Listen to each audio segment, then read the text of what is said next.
Good morning, listeners. It's Thursday, the 13th. I don't think anybody has a problem with that. But for those who are superstitious, worried Friday the 14th, they'd start thinking all kinds of things. Thursday, the 13th of January, 2022. Good morning and welcome to Up and Go. My name is Richie B. And this morning I realized how 5 minutes can make a big difference in the mornings when you're heading out and you have the rounds to do at school. Believe you me. But as fate would have it, I was not too badly affected, and so here I am to take care of your morning right up until 11 o'clock today. There's an update in relation to a story that we carried yesterday where Popcorn was bemoaning the fact that he was held in immigration in England, in the United Kingdom really, for over 3 hours. And he had put out a tweet, if you recall, saying, I would like to know why someone with authority in Jamaica send information to England immigration that I'm a gang leader and I got charged with a firearm offense. That is not cool at all from my own country. And this is why I have to now be sitting in immigration for over 3 hours, he tweeted yesterday. Well, his attorney, based here in Jamaica, Bert Samuels, has commented on the matter. And a part of what he says is, those allegations are totally false. Popcorn has a clean record in Jamaica, and at no time has Popcorn ever been charged with anything to do with a gun. It is embarrassing that this information originates from Jamaica. It is defamatory and scandalous, said Bert Samuels in a very stern fashion. And it says it has implications for his ability to travel elsewhere in the world frontally. And that's a quick response coming from Bert Samuels, who represents Popcorn. 26 minutes now past the hour of 7 o'clock. I have enough time just to spring one on you, and that is, or WTF, what the fact. China's artificial sun broke a record for the longest sustained nuclear fusion. Here's the story in WTF. In a new world record, China's artificial sun project has sustained a nuclear fusion reaction for more than 17 minutes, reported by Anthony Cuthbertston for The Independent. Now, in the latest experiment, superheated plasma reached 126 million degrees Fahrenheit. That's roughly 5 times hotter than the sun, which radiates a scorching 10,000 degrees Fahrenheit at the surface and about 27 million degrees Fahrenheit at the core. We're talking some temperatures. Yo, well, they're gone into the record books, and that is a fact. Those are the kinds of facts that we share with you at this time of the morning. WTF returns tomorrow morning at 7:25.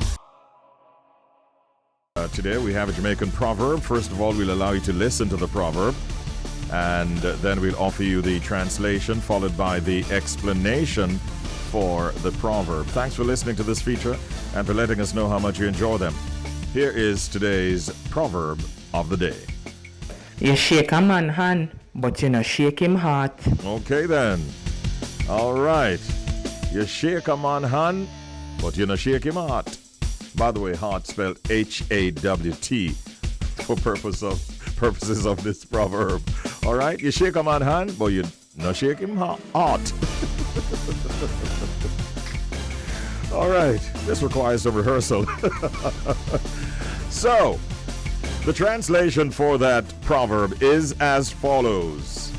You can shake a man's hand, but you cannot shake his heart. That's the easy part. Now, what did you make of it in terms of an explanation? When you hear the proverb, you shake a man's hand, but you not shake him heart. Well, let me tell you. The explanation is simple. It is impossible to detect what a person has in his mind toward you through mere physical contact. Do not, therefore, take people, their opinions, or their feelings for granted. That is what that is all about. So when you hear it, now you know. You shake a man's hand, but you not shake him heart. So if somebody says to you, how you doing? What do you say? Me hearty? Yeah. And then they'd say, oh, you're Jamaican.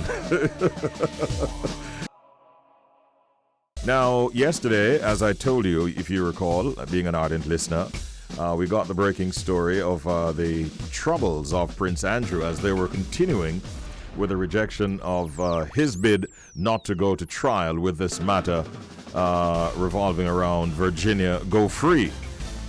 Doesn't look like he's going to go free per se, because as it is, he's now facing what many are calling a royal gamble after the judge in the U.S. rejected his bid to throw out a civil case.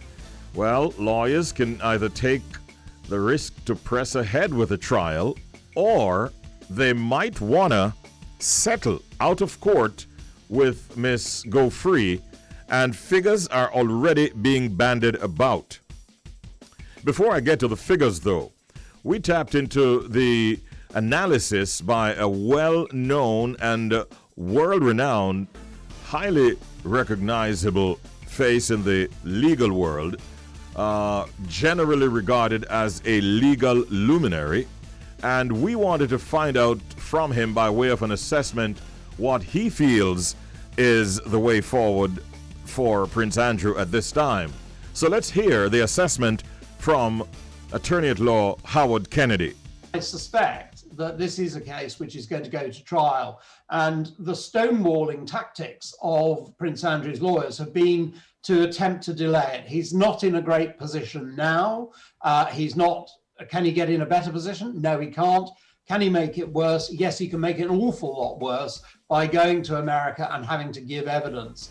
And I think the only option, if he fails on his appeal, is to settle. Everybody will take that as an admission of guilt, but it's less damaging for him than to go through the trial, the public spectacle of the details of what happened. And of course, many people will think much the worse of him if he puts Virginia Joffrey through the mill of having to go to court, as we saw with the Ghislaine Maxwell women, had to go through and relive their experiences in public. Fairly traumatic, I think. I can't see a situation where the royal family, or indeed their legal advisors, are going to let Prince Andrew first of all go on oath, on videotape, for deposition.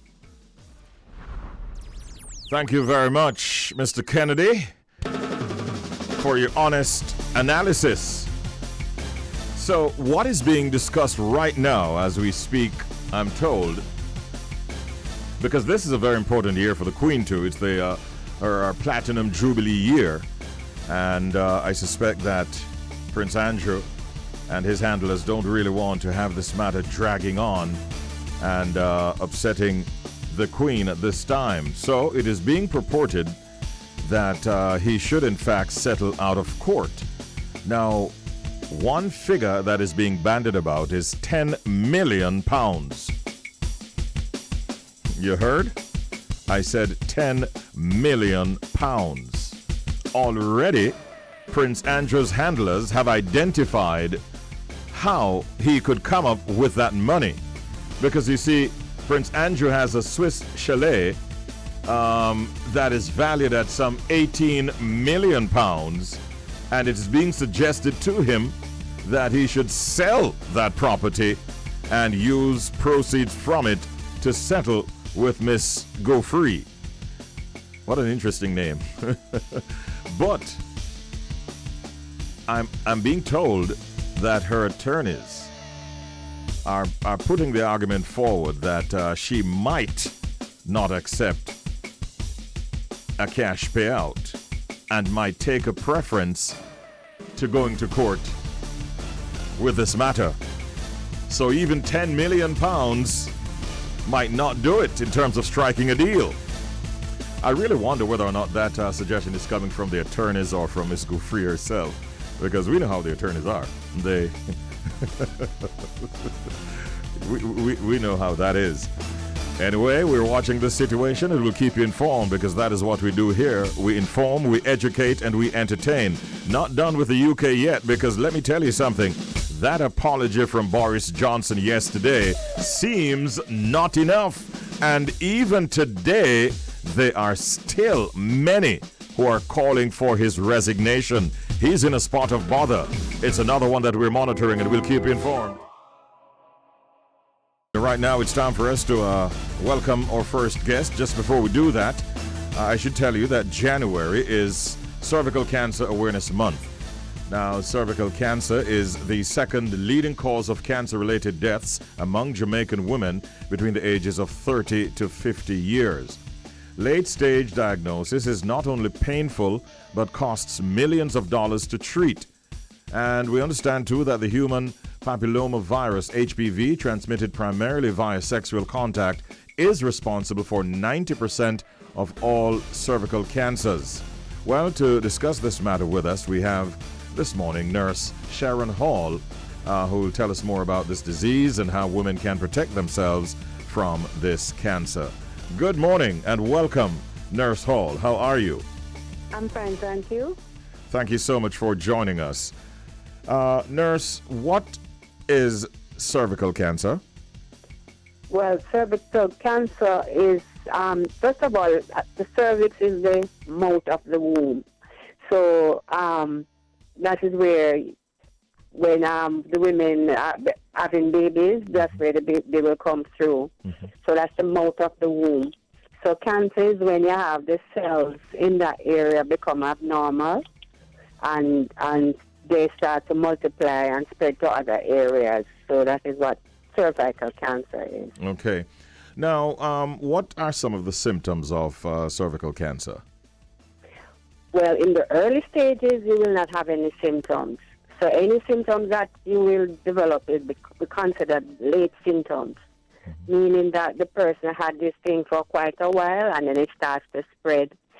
So those symptoms would be bleeding after sex, heavy, smelly vaginal discharge, pains in the lower abdomen or the upper thighs. So those basically are the late symptoms that you'd get.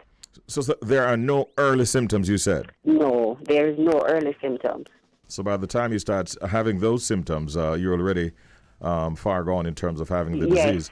That is why it's important that we, as women, once we become sexually active, we start doing the simple test that we call of the pap smear. Yes. Because what the pap smear is that it picks up changes in the cells of the cervix, and if these changes are abnormal, you get them treated before it reaches the cancer. Mm-hmm. But you would be aware, nurse, that there are many women who are afraid or try to avoid as best as possible doing a pap smear because many of them say it's uncomfortable and so on. What is your advice to them, though? It is not necessarily a very uncomfortable procedure, no. The onus is on both the person who is doing the test. Hello? I'm hearing you, yes, loud and clear. Yes, the onus is on both the person who is doing the test, whether the doctor or the nurse, and the client. The aim to prevent discomfort really is that we have to be relaxed. The women have to try and relax as much as possible. And you have different size instruments that can be used. So once the right size is used and the female is relaxed, you find that the discomfort is minimal. Okay. And it's not something that takes a long time, I suspect. No, it doesn't. It's just a few seconds. Few seconds, all right. Yes. Now, let me ask you then, Nurse Hall, what are some of the ways that you'd suggest that women can protect themselves from this disease? Well, as I said before, once women become sexually active, the first thing to do is you start doing your pap smear, because that's the only thing that's going to pick up anything that is happening so that you can get it treated. Because as I said before, in the early stages, you don't have any symptoms. So if you didn't do your pap smear, you would not know that something is happening. And cancer of the cervix takes 5 to 10 years to develop. So if you are doing your pap smear on a regular basis, should be done yearly. If it's been done regularly, the woman will never get cancer of the cervix. Mm-hmm. But if you don't do it, you don't know what is happening until when it is late. What role does a woman's diet play in this matter? I mean, can poor diet affect a woman's cervical health? Not necessarily so, because the main risk factor for for the cancer is the human papilloma virus. Mm-hmm. And you become exposed to this virus when you become sexually active. It is said that all of us have been exposed to the virus, but some of us, our immune system is strong, so we fight off the virus. But others whose immune is weak for different reasons, some have any immune or compromising situation, like they have HIV, if they have lupus, mm-hmm. or herpes, anything that compromises the immunity, you're more at risk of picking up the virus. Mm-hmm. For those ladies who are unfortunate enough to develop this cancer, is treatment readily available here in Jamaica? It is, but because our health system is that you find that it's those persons who are going to go to the public system, it can take the length of time that you get to get treatment might be a little longer than if you went privately, and privately tend to be more expensive. So you will get your treatment, but it might take a little while. And worse, like what is happening now with the coronavirus, yes, everything gets pushed back. So that is what that can happen. Yes, it seems fairly widespread, though, because in my intro I mentioned that it's actually the second leading cause of cancer-related deaths among Jamaican women. So it has high ranking in that regard. Yes, it does, and it doesn't have to be, because as I said before, it's a preventable cancer. Because once you do the pap smear and you pick up these changes, you can treat them before it reaches the cancer.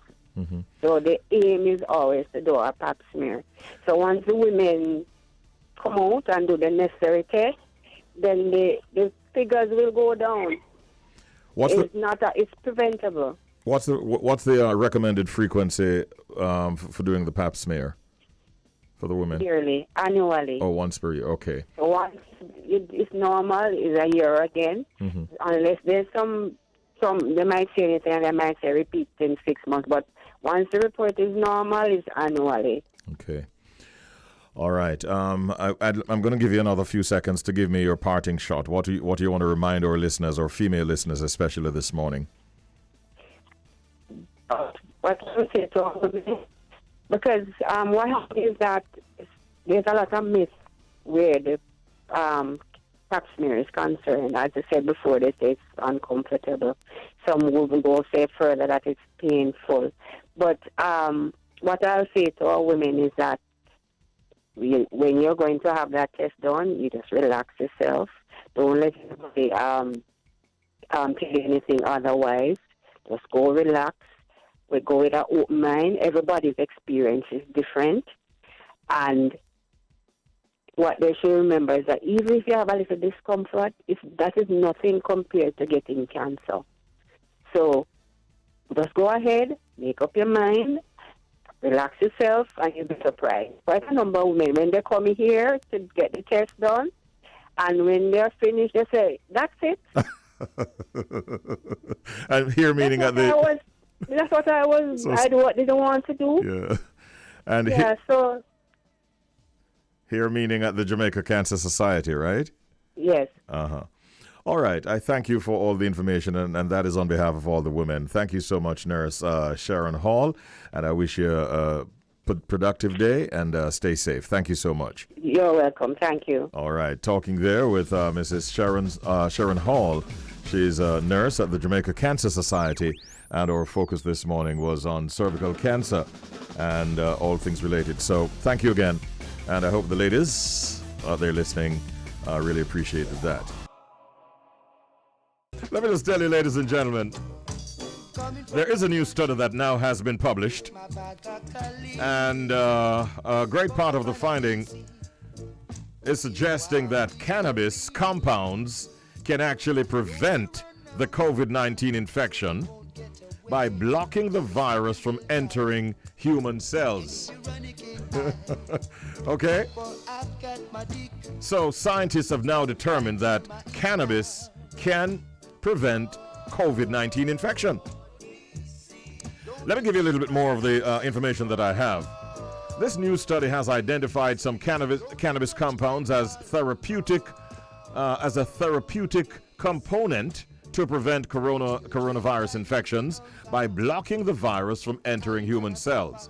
According to the scientists, widespread use of these compounds from pot or ganja plants and a vaccination regime could, in fact, help to fight the virus's spread and the disease it causes in people who actually get infected. So, researchers from Oregon State University and Oregon Health and Sciences University, their findings point to the cannabis compounds as virus neutralizing, capable of blocking the entry of the virus in high concentrations that the researchers note are high but might be clinically achievable. Okay? So this has just been shared with me, and this is breaking news in relation to findings by scientists at the Oregon State University and the Oregon Health and Sciences University that are showing that cannabis compounds can actually prevent, note the word, prevent the COVID-19 infection by blocking the virus from entering human cells. This is an important development. Which bars do I need to go to get some? People are so Westmother. What is wrong? St. Elizabeth? Hold on. Jody, you're calling parishes. I didn't just ask you to name parishes. How do you know? Cavell. We need to investigate, you know. Watch out for Mr. DC. Thank you for joining us here on Up and Go, and we're also very pleased at this time to welcome to our program very beautiful lady and very talented one at that. Her name is Moyann, and in fact she has been on the scene for a number of years now, has done very, very well as a dancehall recording artist, a singer and a songwriter, and has been getting good rotation and generating a presence in several markets, even outside of Jamaica, with her music. We want to talk to her this morning about the latest that's happening with her, for her, and to her career. Good morning and welcome, Moyann. How are you doing? Good morning. I'm great. Wonderful to have you at this early stage of the new year so we can get an idea as to what you have planned for this year 2022. How have you been coping, Moyann, in this pandemic? How have things been? Has it affected your career? If so, how? It has definitely affected my career because, as you know, people can't gather as we used to. I can't get to interact with my fans through stage shows and stuff like that. So it has definitely taken a toll on my career. But now I have to be using social media as a means to get closer to my fans or to interact with them, talk to them. So no, it's really hard, but you know, I'm not the only one that is affected by it, so I have to just work with it. Just work with it. But yeah. you seem to be somewhat breaking down barriers, because we know for sure, I'm not even asking, I'm telling, that you're getting quite a lot of love, especially in the United Kingdom. BBC Radio, BBC One Extra giving you a lot of love. So your music is still traveling now, isn't it? It is. Even on a Hot 97, it's doing really good. So I'm just grateful for that my music is actually going places and people are listening. So a lot of attention has now focused on you. How are you handling it? Does it pressure you in any way? Of course it does, because I always want to put out better than what I already did. I always want to top my project that I already put out. So it's always a pressure, but a good pressure though, because I love what I do. Okay. So for those who are not familiar with Moyann, tell us a little bit about yourself and your musical history, how you got started, that kind of stuff. So I started music 3 years ago. Stopped college, decided that this is what I wanted to do. I'm a dancehall artist, but I don't like to put that title on it because I'm venturing into different genres such as reggae and stuff like that and mixing my music. But I am a dancehall artist. And you can find me on YouTube at Moyann People, on Instagram at just Moyann to hear more about my music or to listen to my music. So yeah, it has been good so far. All right. Now, two things I want you to address this morning. One, what inspires your music, and two, what inspires your, shall we say, your fashion style, because you're a very fashionable lady. So address those two things for me. First of all, your music. What inspires you generally? What inspires my music is just everyday life, my environment, the people that I know, people that I talk to, what I see on the internet. Everything around me is an inspiration. If I'm having a conversation, my friend might say something, and it's like instantly an inspiration to write a song. Mm-hmm. So I would say my environment, just everyday life is an inspiration for my music. Mm-hmm. And for my fashion, Mm-hmm. I think my mom and my older sister is an inspiration for me, because when I was younger, my mom always dressed me up, always made like my clothes and stuff like that, dressed me up, send me out to festivals and stuff like that. So it has always been a thing for me when I was younger. So it was just so natural for me to love fashion and love putting clothes together. Mm-hmm. But then, like, Instagram is the next inspiration where you see other people wearing different stuff and you'd like to try it. So fashion is always something that is with me when I was younger, because my older sister is very fashionable, so you should see her. What's her name, by the way? Her name is Monique. All right. Big up Monique wherever you are, and big ups to your mom as well. Now, I want to ask you this now, Moyann. What do you think, looking back at your career, just 3 years in the business, definitely making a mark? Is it your look? Is it your sound? Is it your lyrics? Some of which, by the way, are quite provocative. What would you say you have used to catch your the attention of your fans? I would say it's a whole, because being an artist, sometimes it's not all about talent, and sometimes it's not all about how you look. Sometimes it's not all about how you sound. You have to be like a full. People have to like you for different reasons. So you have some people that like to look at you, but they don't like your song, or they like your song, but they don't really use Instagram like that to look on the fashion side. They just listen to music. So I think it's just a whole package, how I carry myself, the type of song that I sing for my audience. So I think everything goes hand in hand. Mm-hmm. One entire package. Now, what are your plans for 2022? I know that you've been working with a number of producers. You can name some of them that you're working with, and go on to tell us about your plans for this year. So my plans for this year is to just put out more content. I'm dropping my EP really, really soon. I'm figuring out the title. I'm so indecisive about that. But yes, my EP is coming very, very soon this year. And I have more music videos to put out. I have more songs, because this year I promised myself that I'm going to put out music more often. Because last year I was slacking a bit, but this year I promised myself that I'm going crazy. Mm-hmm. And the producers that I work with are Jordan, Kimmy Records, DJ Frost Records, Ramation Entertainment. I worked with Good Production. Yeah, and the list goes on. The list goes on, and those are very, very talented and well-accomplished producers. Yeah. So you're definitely in good company. I hope it's going to be a great year for you. I don't know what the EP will contain in terms of, is it going to be all new music, or will you have songs like Real Ting or Boss Up or Don't Want to Lose You? Some of those earlier songs will make the EP, you think? Definitely. And the funny thing about the first song that I've ever recorded, the second song that I've ever recorded, is going to be the lead song on. That was the early part of the character. All right, looking forward to that. Make sure we get a copy of it as soon as it's ready. And what is your latest single, by the way? What can you tell us about that song? My latest single is Big Tingz. That song now is to empower women to know what they want from men during a relationship. And yeah, it's just all about that. Let them know what you want and stand by what you want and know your worth. So it's all about that. Because I love to sing songs. So for women. So it's Okay. basically So you're kind of empowering women, I suspect. yes. All right, listen, I wish you well. I'm going to play that new song, and I definitely want to stay in touch with you so we can get some of the wonderful music that you have for us. Thank you very much for talking to us today. And before you go, where can we find you? On IG?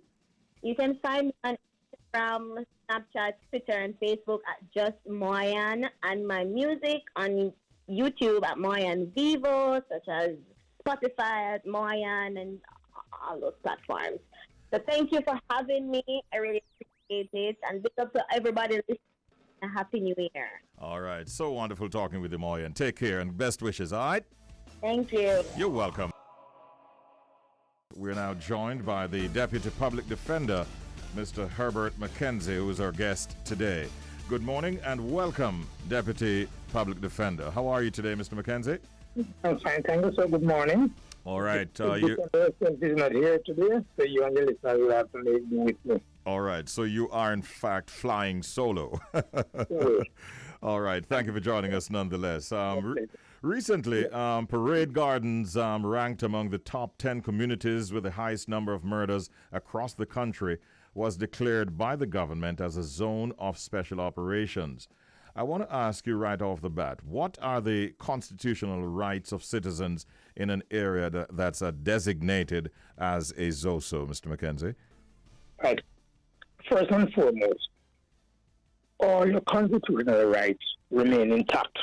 However, by the very law that creates the ZOSO, these are your rights that may be affected. One, your right to freedom of movement, and two, your right to liberty. In other words, this joint force, and that's what they call the police and the soldiers and those joint force. The joint force officers can curtail your movement, and the joint force officers can arrest or detain you. I curtail your liberty. And those are the main rights that can be affected adversely in a ZOSO. Now, from there, let me just remind listeners that right now in Jamaica, we have 6 zones of special operations. Mm-hmm.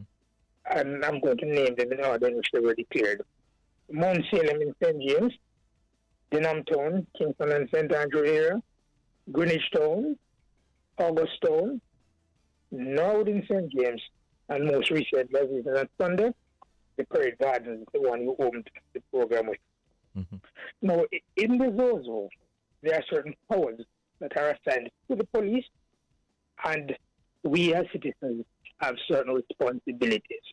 And let me just go through the responsibilities first, so we can all understand. Yes, please. Because the powers of the police sometimes are exercised based upon how we respond or how we conduct ourselves. First and foremost, let's understand that the police officers are men like you and I, Sir Burgess. Yes. They come to work, they go out on the limb, they expose themselves to harm, and their family and loved ones back home. They are no different from us. They simply wear the uniform, armed with the firearm issued to them, and have the power of law enforcement.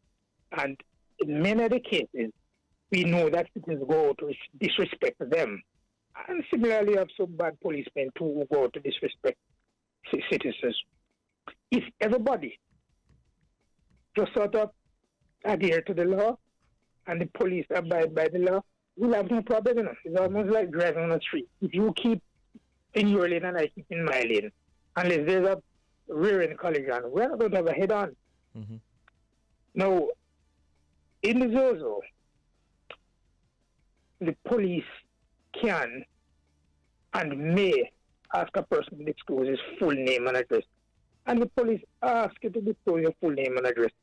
All you have to do is tell the police your full name and address, and any alias that if you have it. If it turns out that you give them wrong name and or wrong address, that in itself is an offense. Mm-hmm. So that's the simplest one. The next area in which we as citizens should abide is with respect to the police powers of search. And we may not finish it today because search and detention and arrest are 2 different things, and they might be quite lengthy. So let's talk about the police area of responsibility with respect to search. The police in the ZOSO, and when I say police, I would refer to both police and soldiers. Security forces, yeah. Security forces, the law calls them joint force. Okay. They can establish a cordon around or within the zone. Any such cordon which is established cannot last longer than 24 hours, or they can impose a curfew within the zone, in which case that curfew shall not last longer than 72 hours. During those types of operations, any member of the joint force may search any person, any vehicle, or any place without warrant, provided they have reasonable suspicion that A, an offense is being committed, B, an offense has been committed, or C, an offense is about to be committed. In any such instance of search, at all stages, the owner of the vehicle or the occupier of the vehicle or the person in possession of the vehicle, and the same with respect to the place, the owner, occupier, or the person in possession must be present during the search. And not just merely present, because the man can be present, you tell him, look, stay at the front of the car, you're the trunk searching as a policeman. But he must be present and given an opportunity to observe the search, unless he or she is conducting him or herself in such a way that it's impractical to do so. And while I'm on search, let me just mention that a female has to be searched by another female. The male officer cannot search a female. Okay. And you and I as Jamaicans know that some females have a tendency when approached by the police, and they suspect that the police might be confronting them, have always sadly have stood off their clothes. You know, the male police is going to back off. But in reality, female police officers in Jamaica are not intimidated by female strippers to avoid the long arm of the law. Female officers are going to take you and search you. Mm-hmm. If as a female, you're stripped in public, the female officer has no further duty to carry behind curtain to search you, because you would have already exposed yourself. Yes. Right. Good.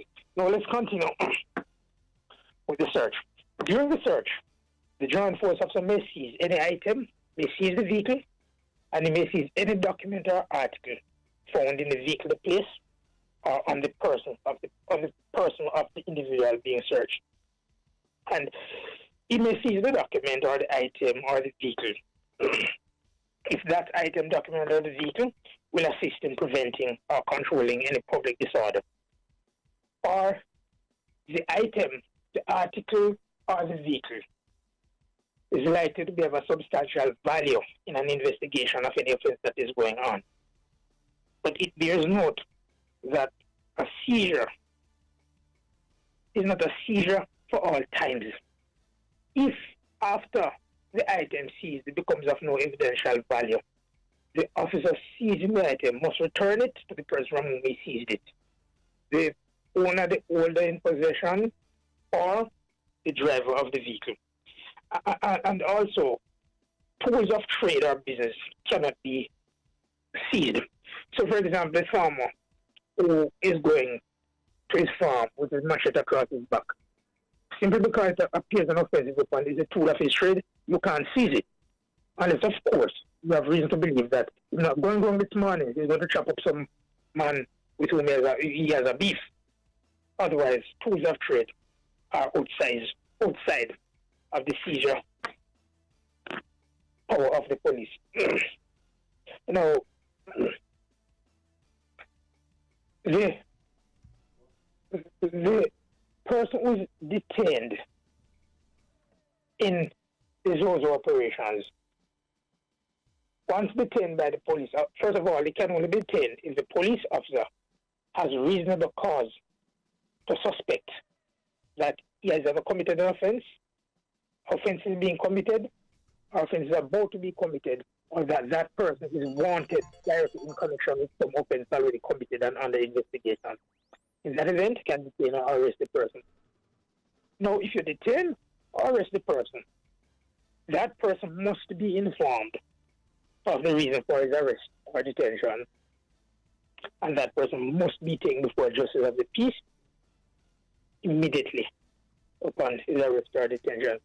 If not, then certainly within 12 hours, If up to 12 hours he has not taken before a justice of the peace, then the police officer who detained or arrested him must make a report to a senior officer not below the rank of assistant superintendent of police. Now, let's rewind back to the detention. Once a person has been detained, he has to be taken to the justice of the peace, and that justice of the peace will hear the police to find out the basis upon which the detention or the arrest was made. Mm-hmm. If the JP is satisfied that there is reasonable grounds to justify that the detention or arrest, the JP can remand the person in custody for another 24 hours, not more than that. Once it gets beyond 24 hours, that person will have to be carried to a parish court judge, which we formally know as a resident magistrate, for the resident magistrate to determine his or her fate. The JP, if he is unsatisfied that he has solid grounds for detention or arrest, the JP may order his release from custody. Mm-hmm. Now, when he gets to the station, if the JP decides that there is enough ground for him to be kept detained, there are certain things that the police has to adhere to at the station. First, the umbrella provision works. He cannot be there for more than 24 hours before he's taken to a resident magistrate. Whilst the person is in detention, the person is entitled to visits from his spouse or partner, family member, religious counselor, his lawyer, or his registered medical practitioner. And those persons' name is entitled to visit from those persons at any time. Of course, people have to be reasonable. You can't expect one for the brother to visit 10 o'clock, then 11 o'clock you hear the mother come in, then 12 o'clock you hear the sister. You just have to use discretion because the police has work to do. Mm-hmm. He certainly is not the only person at the station under detention, and they're the normal routine work that the police have to do when they're at the station. So the police will have a discretion on how to regulate the visit.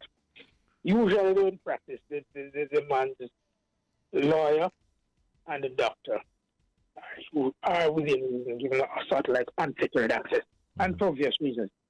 Because if the person is in custody and complains of illness, it becomes a duty upon the police and the joint forces to actually ensure that he gets medical attention. And if the state provides the medical attention, if however he declines the state's medical attention and opts to use his personal doctor, then the cost of that will have to be borne by him or his family connection. I mean, the state has provided with our medical attention.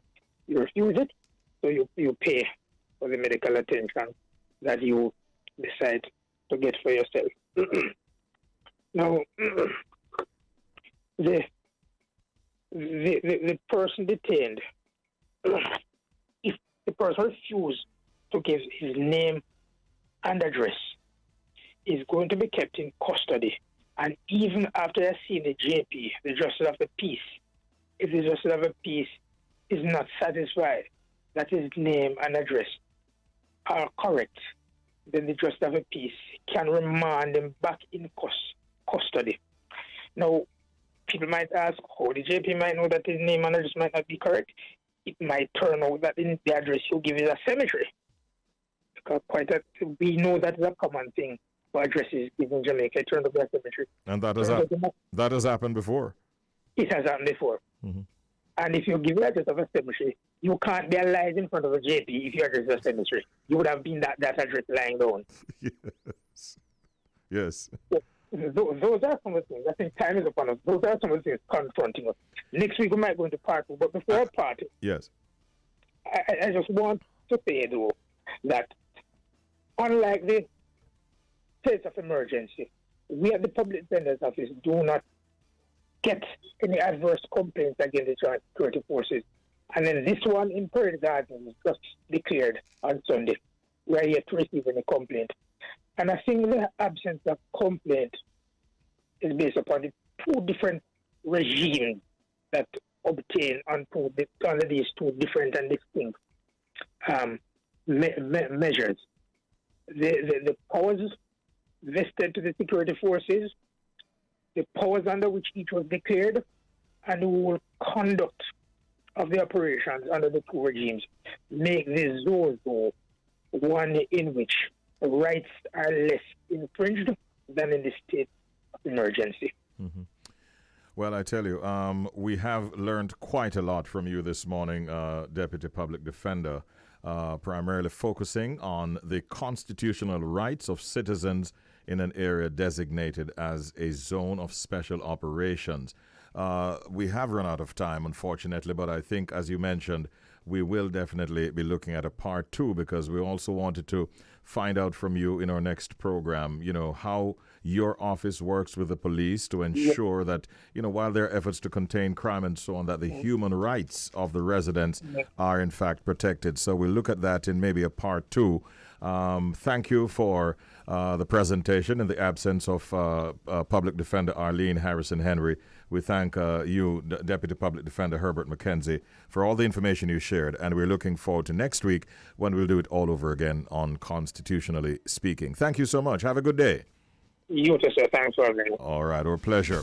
That was Constitutionally Speaking. It happens every Thursday morning from 10:15 right here on The Bridge 99 FM.